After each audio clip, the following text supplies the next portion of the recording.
I can still recall the exact instant when everything fractured.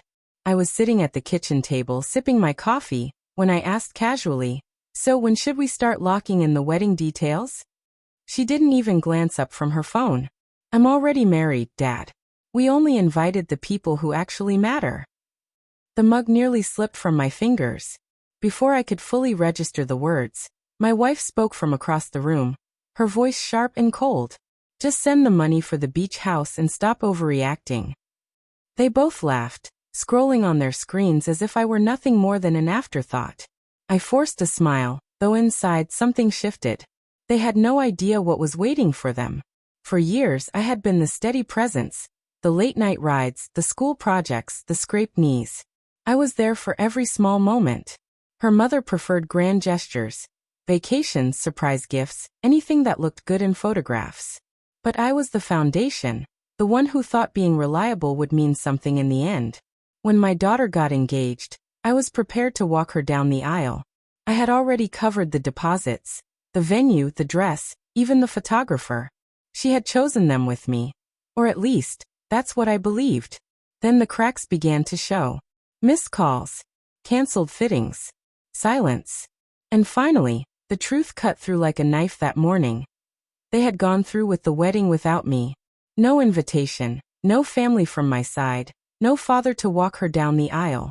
Yet they still expected me to bankroll their dreams. That was the moment I decided I would no longer be their ATM. I would no longer play the fool. I didn't shout or argue.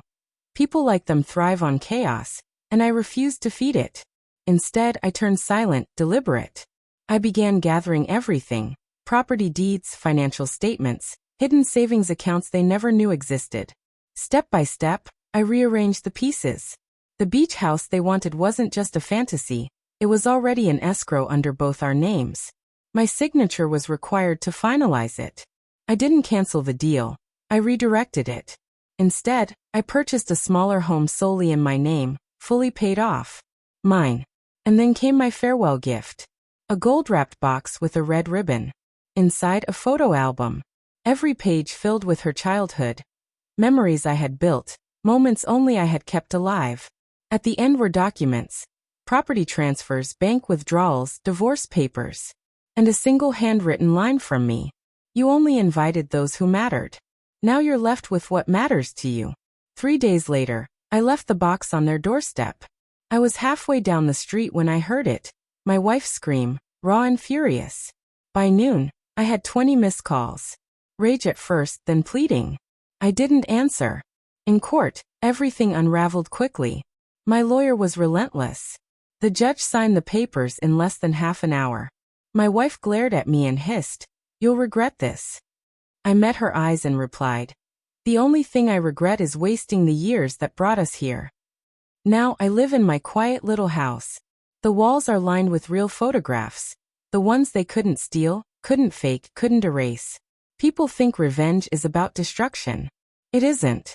It's about clarity, about restoring balance. They built their lives on the belief that I would always fund it. Now they can pay for it themselves. And the last words I ever said to my daughter still echo in my mind. Not shouted, not bitter, but final.